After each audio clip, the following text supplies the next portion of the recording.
Hello, everyone. My name's Kerry Anderson, and I've been running some grant writing strategy workshops around New South Wales and Victoria recently. And I've been asked to share a few tips for those of you that weren't able to get there.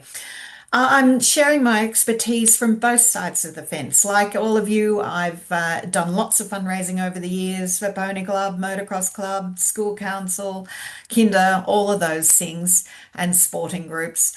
Then I worked for FRRR as their National Grants Manager, and I've been chair of a community enterprise. So I've got a bit of experience from both sides of the fence that I'll try and share some tips with you today.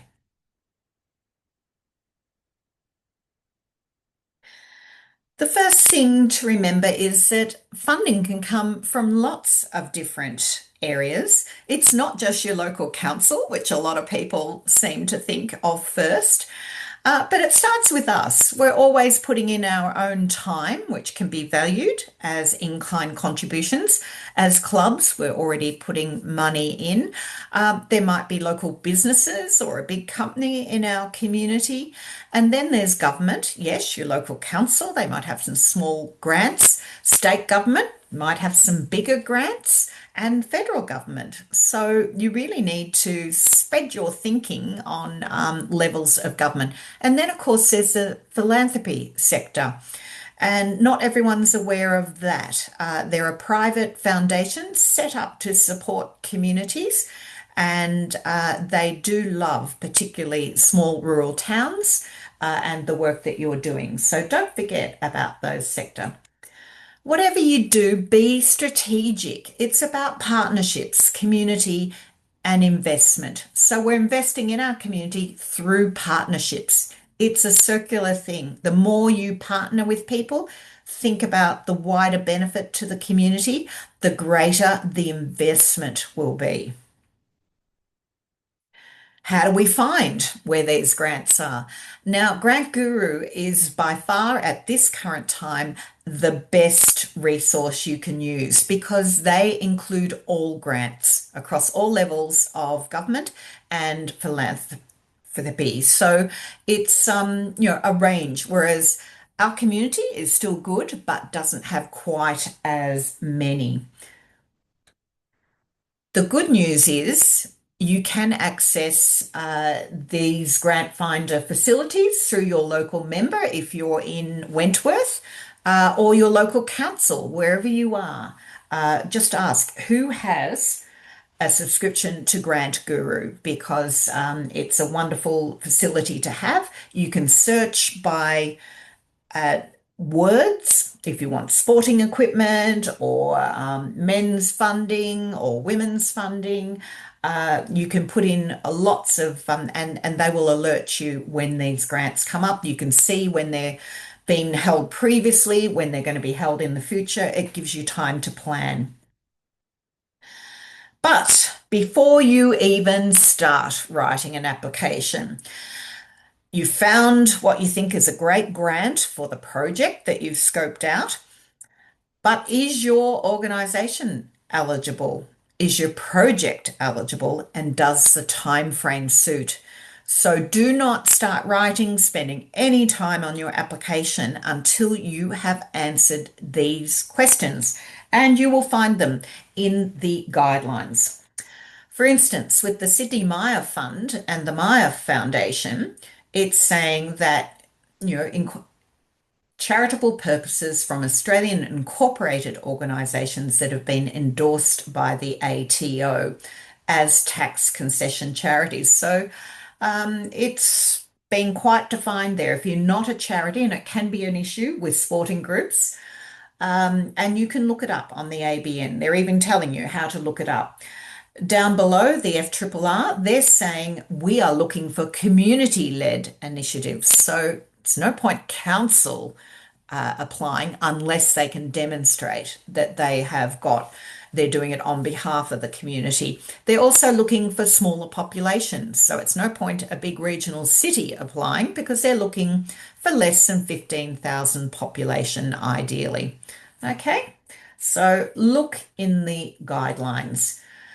And if you want to look up what is your status, you can do a search on business.gov.au and it will tell you whether or not you are entitled to tax concessions and give you lots of details there. ACNC, if you are a charity, that is a great source for looking up. And when you apply for a grant, this is where the grant givers go to check out. Are you who you say you are? Have you kept up to date with your reporting? These are things they want to make sure that they're giving their money away to groups that will do the right thing and their governance is all in order.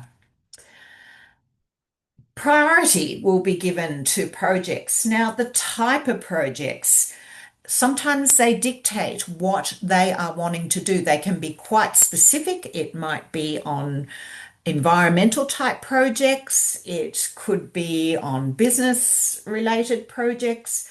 Here, they're giving a range in this, they're just saying these are the priorities, but it doesn't mean they won't, but it gives you a better chance. You know, you need to weigh up, is it worth putting in an application if your project doesn't fit in? The more it fits in with one or more of those priorities, the better chance you will have. And this is all about, I guess, improving the odds. It's a lot of time to write an application, and so we want to improve the odds if you're going to invest that time. It's also worth looking at what can't be funded. So if you had things like trophies or awards in mind, they're specifically saying that they won't support that. And often religion is not funded, political is not funded. So look at what can't be funded. It will save you a lot of time. Nothing worse than getting to the end and realizing your project wasn't eligible. Timeframes, really important. Closing date is clearly stated here, but the announcement won't be till 3 or 4 months later. Now, that's actually really good. I think this might be an FRRR one. They are probably quicker than most other organisations. Others will take 6 months, sometimes closer to 12 months. So pay attention to the timing because there's no point putting in for an event that's going to be run in February because one, you can't acknowledge them. You haven't got the money. They're not going to give the funding to you retrospectively, and you can't acknowledge your sponsors. So the more time, sometimes it's worth waiting for the next year to come around. There's always future rounds to apply for. So yes, your organisation is eligible, your project is eligible, and the time frame suits. So we're going ahead to the writing process. It is a big job and to write a project. Ideally, you have your projects well scoped out already. You've worked on it with your committee. It is designated a priority. You might have 2 or 3 priorities because you don't know when funding's going to come up. They're well scoped out, but how do you make sure that they fit the writing process? It's really good to sit down as a group and work on it. Do a draft submission, circulate and review because we all know more minds make better outcome. We pick up things that other people don't. Then you have to amend it and circulate it again. It's amazing what you miss out on. And quite often there are word stipulations, limits. So words are really important. What are the important points to keep in and what can be left out? Sometimes if it's a really high level application, it could be hundreds of thousands of dollars, could be $1 million. Independent opinion is warranted, but it's also good to get people outside your organisation to read your application. Does it make sense? Because remember, the people that are deciding on these grants don't necessarily know your organisation or your community and could find it hard to understand what the importance of what you're putting in your application is. And cross-check. The biggest mistake people make is they adjust the figures. They get a more up-to-date quote and then they don't cross-check that they've changed their budget figures. And the sign-off is really important. It has to come from the head of your organisation. They do not want to get it from a committee member who just saw a closing date for an application tomorrow and thought, oh, I'll sit up till midnight tonight and put it in for our committee, and they know nothing about it, because quite often the capacity to deliver on that project may not be there. Everybody has to be on board with it, agree that yes, this project is important and we will put in for this funding, and the chairperson or delegate signs off on it. I talk about mirroring because every funding body has different language, different priorities. You need to show that you have read their information carefully. You need to answer every question, even if you feel like you answered it previously. Repeat yourself again, put it in a different way, put more emphasis on something different, but use their terminology. If they use certain words, use those words and reflect them back at them. Format it the way they ask you to. Just look at the culture of the organisation. Show that you have done your homework. You might be able to reflect on the person that set up the foundation or the work that they've done previously and draw analogies with that as well. How do you stand out from the crowd? It's really hard. There's a lot of funding money available out there if you look Australia-wide, even globally. But the reality of the people that are giving the grants out is that they get inundated with applications. Now, thankfully, in this day of electronic applications, usually Smarty Grants or one of those platforms, they're not faced with this. But I can remember back to this situation, and it is a really quick process. They will check all those eligibility factors that we talked about. And if you don't meet them, you don't even get read. Then they will be looking at the title of your project and the summary to get a sense for it. Are we interested? And they might say, oh, yeah, that might be okay. But as they go on through all the others, the chances of them coming back to you, you want to get put in that yes pile for consideration right from the beginning if you can, because even that yes pile will be culled and then culled again, because they have to keep narrowing down to what are the best organisations and projects to spend this money on. Just some examples of some, I think, nifty little titles for projects. You're framed, tools and equipment to enable more men to engage with the Men's Shed program. Sense and sensibility, a sensory garden. Cute. They're short. Notice these are pretty short. Books on the run, help Ararat beat the fat. That's an oldie. We're dating ourselves here.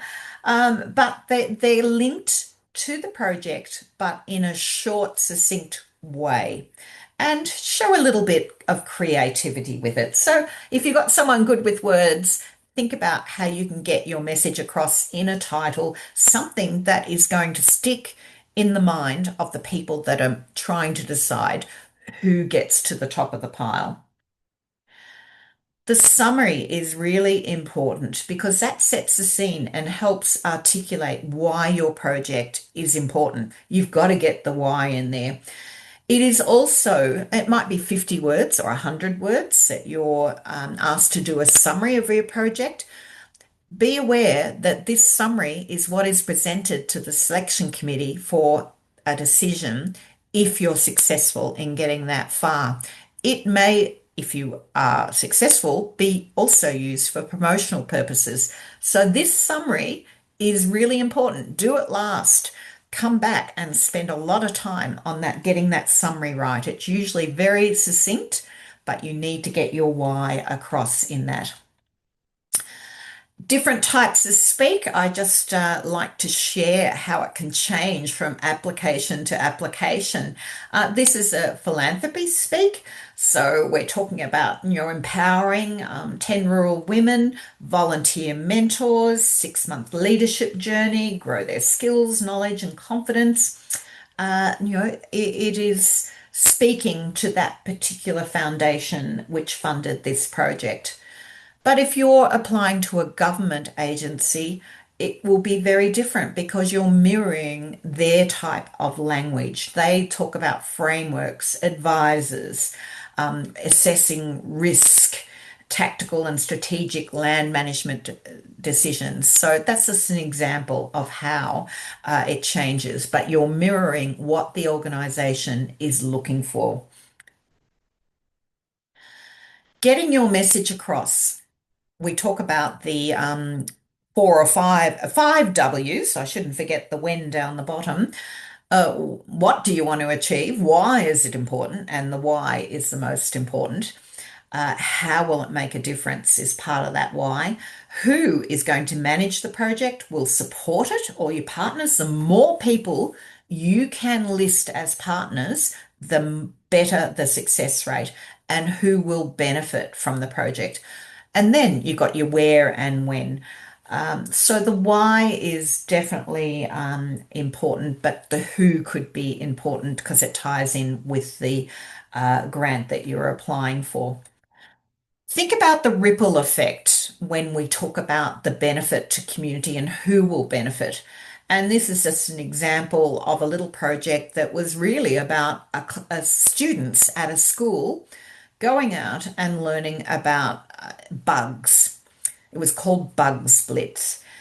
But in the process, they were supported by the local land care agencies, all the different environmental groups that worked with their community as they explored what was in the land surrounding their school. They ended up doing an art exhibition, and it became a permanent exhibition that then attracted tourism to their small community in Gippsland.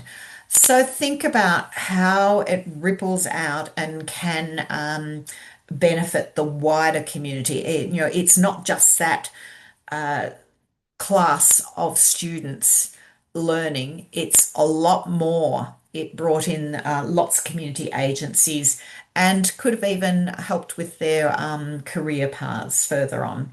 But it definitely created a tourism outlet, which was a great outcome. So please refer to the evidence where possible.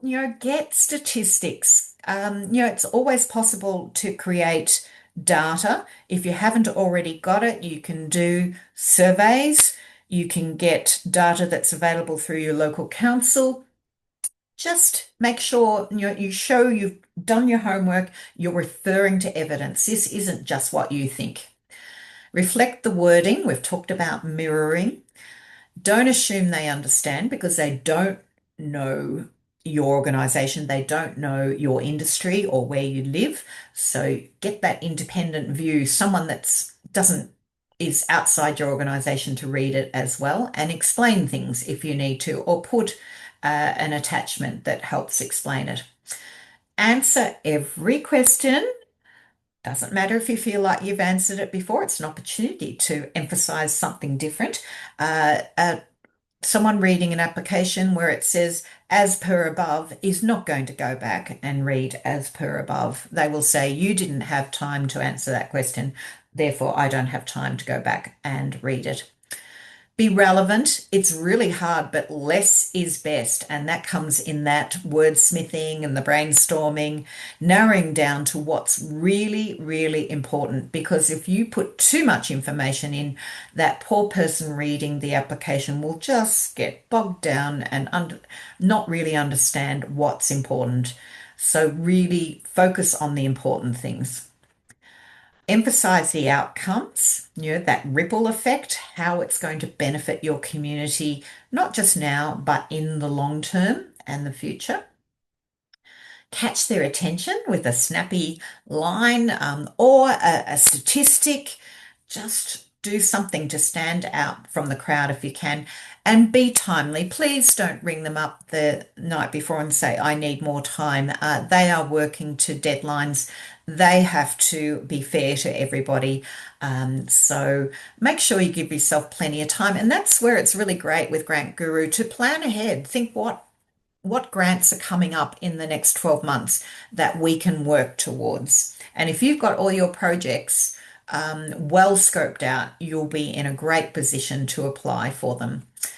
And if you're not sure, ask. Read the guidelines first because we don't want to show that we haven't read the guidelines, but there's usually an email or a helpline that you can ring, or ask to other organisations in your community if they've had experience.